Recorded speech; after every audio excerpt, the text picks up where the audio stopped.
Hi and blessings. This is Shamanic Awak Priestess here, and welcome to day 4 of Melanated Excellence, 29 days of 2020 vlog. And I had a morning this morning, like, yeah, you know those mornings where everything that can go wrong goes wrong.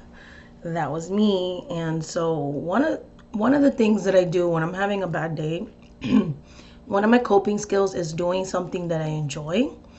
And I enjoy the series. Like, this series literally puts a smile on my face. So I decided right after I dropped my daughter off at school, I would make a video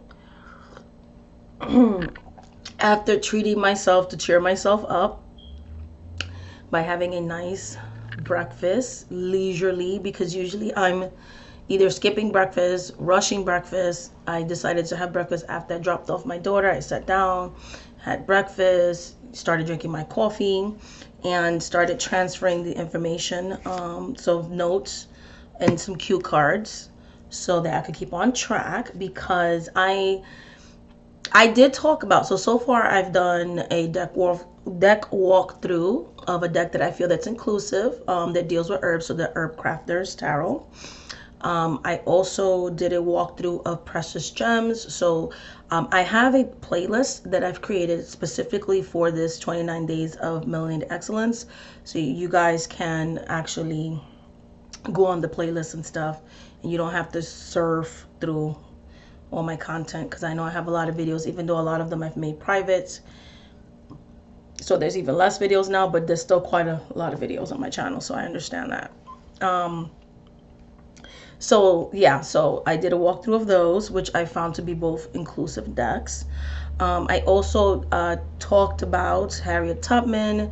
I've talked about Mary Laveau. And, you know, even though you may not know everything about Harriet Tubman, like that she practiced conjure, and there's a video about that, or things about Mary Laveau, people have heard about Mary Laveau, people have heard about Harriet Tubman.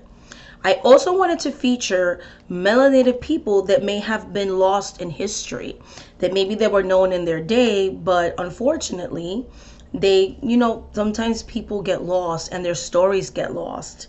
And this whole celebration of excellence is all about celebrating the contributions that people of color have made in spirituality. Because a lot of times when I see decks and things, and it's gotten better, it's always the same people, it's always the same deities. So I wanted to feature people, not only well-known people, but maybe people that you've never heard of. Which brings me to the topic of today's video, which we're going to be talking about Herman Black. He's a recent discovery of mine, because this whole series was inspired.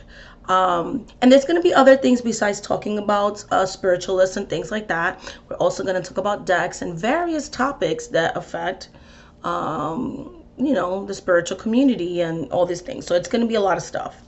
But anyways, getting back to Herman Black. I've never heard of this person. One thing I've always loved is magic. When people think of magic, when people think of magicians, when people think of escape artists, we always think of magicians like Houdini. You have modern magicians like Blaine, and you know, all these magicians now getting television shows.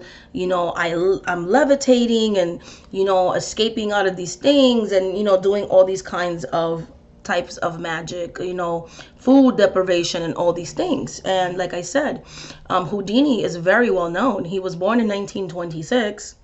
However, recently I discovered, because this whole series again was inspired by when I got the African American Tarot, like I started looking up the historical figures they had, and there's so much Black history that's lost. So I feel like Black History Month is very important, because Black history isn't really taught a lot. And the Madama was just giving me this idea, like, I want you to speak about Black History Month. I want you to do something special. So I started doing research, and Herman Black, I saw him on my search engine, and then I started to research him, and I found some really interesting things, and I want to share that with you guys on this video. So Herman Black was a very prominent magician during his time period. He was born in 1892. Um, he also had other various things that he was known for. So he was known as a very famous magician of his time. He was also a medicine man. Okay, so he didn't have a medical degree, and he had legal problems because of that, because he did use herbs to heal people, and it wasn't that it didn't work. He had articles in the newspaper written about him and trying to demonize him, or kind of like write about him in a disrespectful way. Um, you know what I mean? But like his clients and stuff said that his stuff actually worked, so he was kind of, persecuted for his spiritual practices. So he was a medicine man in his own right. He was a healer, a spiritual healer. He was a fortune teller. Like he did divinations. He predicted the future and time frames and all these things. People went to him for these services. He was also a conjurer. Okay, and he also made like the levitation. Like he practiced like levitations in his shows and things like that, which a lot of other magicians actually were influenced by what he did for his time period. He's also was a faith healer. He was a published author. He had a couple of books that he actually got published, and things like that in the 1920s. He was a spiritualist, and he was also a hoodoo practitioner. So this is a man that literally contributed so much to black spirituality, and I've never heard of him.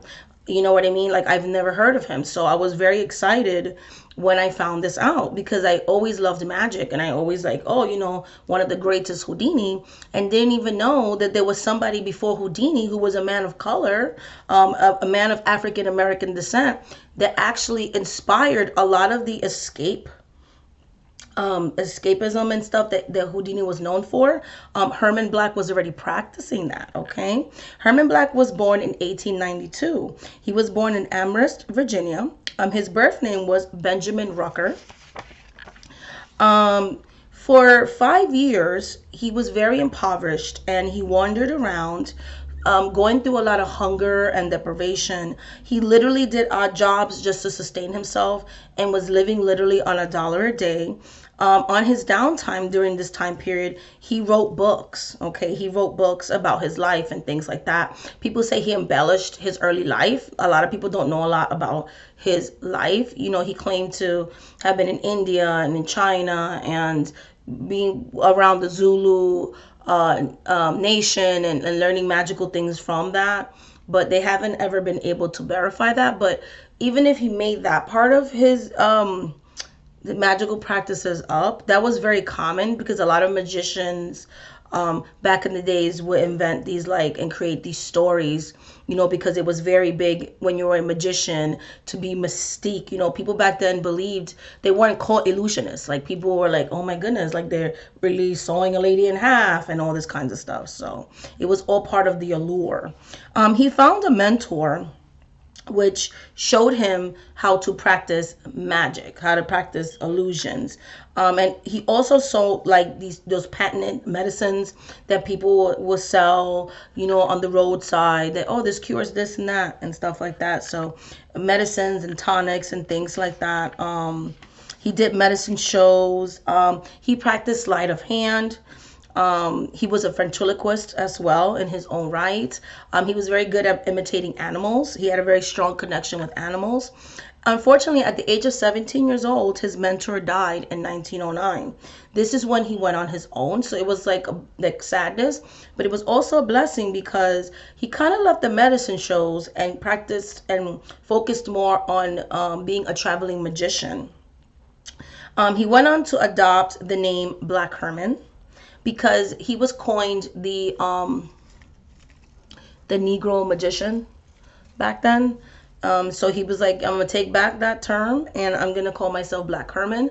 In some of his posters, when I was researching him, I actually thought he was mixed, but when I saw pictures of him, no, he was a dark-skinned man. It was a common practice that sometimes artists would lighten themselves up in their drawing or the depictions, to kind of make their services more commercial and sellable, because of assisting prejudice and things like that. So it wasn't that uncommon to have, misrepresentation of one's skin color and what one actually looked like to more European features in order to advertise your services and things like that. He later settled down to live in Harlem, New York. So he lived in Harlem, New York. And again, he made a living as a traveling magician. In the North, his shows were performed to a mixed race audience. So he had people of various cultures and races that would come see him. But when he went to the South to travel, because he had to make a living and things like that, he was a victim of Jim Crow during this time, because he can only play to segregated audiences, which does cut the revenue and does explain why his name is not a household name like, for instance, Houdini and things like that, because he can only play in certain parts of the world to a limited audience, which does cut into your revenue, because then you have half the size of the audience. And we know that Black people in the South, like, they were very economically disadvantaged. So it wasn't like he can charge the same thing as a white artist, or a European artist could charge. You know what I mean? Because people don't have the same economic money to back things up. So that did limit his income and things like that. He was known for things like pulling rabbits out of his hat. Also, like, the audience would tie knots and he would escape from the knots. When he did like escape, trying to escape from things and stuff like that, they would tie the knots themselves and he would get out of those knots. And they were tied by audience members. So he was known as an escape artist again. He did influence magicians like Houdini, and unfortunately, Black Herman has not got credited for being such a great influence in magic. Okay, he would bury himself. So this is where the Zulu stories came from. That during one of his, they were trying to kill him, and he died for 3 days, and he came back to life, and they literally, the Zulu tribe mourned him, and they got scared because he resuscitated from the dead. So that will be the backstory that he gave for those powers. And so after 3 days of him being buried, he had like an actual graveyard that was dedicated to this, in the outdoors, that his audience would watch him be buried. And then on the third day, they would unbury him and he will come back to life. So for those 3 days, he wouldn't eat or drink or anything like that. He was a published author. He published books like in 1925, Secret Magic and Mystery of Legerdmain. He practiced, like I said, and in these books, he gave us astrology advice, lucky numbers. He also gave a little sample of his African American hoodoo folk magic, and things like that in his book.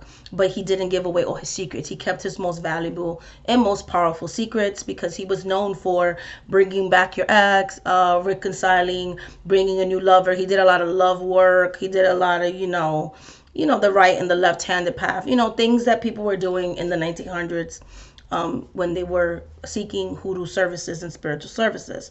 He also published a second book that's called Black Herman Comes Through Every 7 Years.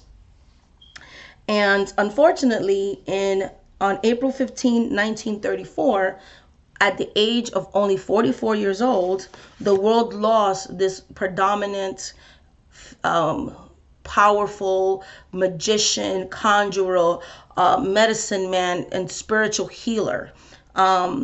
And he died in Louisville, Kentucky. It says on his death certificate that he died of a heart attack, but there's like a lot of mystery. Some people said he died doing one of his magical illusions, magic and things like that, and trying to escape, and he didn't escape in time. But they said recently that no, he died of a heart attack. He is currently buried in Woodlawn Cemetery in Bronx, New York. So he was even buried in the Bronx. He is a New Yorker, and that's like it's a sweet thing in my heart, because I'm a New Yorker. You know what I'm saying? I came to the United States at 5, and I was born and raised in the Boogie Down Bronx. So he's buried in the Bronx. So I would definitely love to visit his cemetery, to be honest. So I might do that in the future when I'm in New York. So I might even say, like, hey, anybody who lives in the New York area, maybe we can go visit his cemetery together, like plan a little bruja trip or something, and pay some homage to this very powerful man. So yeah, like I said, he inspired other magicians that followed suit, like Houdini, and you know, all these, and even the modern ones that still practice these things. And I noticed they always give credit to Houdini, but I've never really heard them give credit to Black Herman. So I wanted to pay homage to this beautiful Black man on Melanated, 21 days of Melanated Excellence, day 4. So stay tuned to the series. I have a lot more magical folks that I'm going to be sharing with you guys, decks and topics, and it's just gonna, we're just getting started. Okay, so I love all the feedback that I'm getting, all these new subscribers because of this series. So I'm really excited. Happy Black History Month, guys. Much love, much blessings. Thank you so much for watching this video, and thank you so much to my beautiful madama who just inspired me to make this series. Like, everybody who knows me, I have several madamas. This is just one of her aspects that I have. I adore my madama spirit. She's a little bit more open than other spirits that I serve. She loves when I put her on camera because she knows she's beautiful. So yes, so much love, much light, much blessings. Thank you so much for watching this video, guys, and until the next video, bye guys.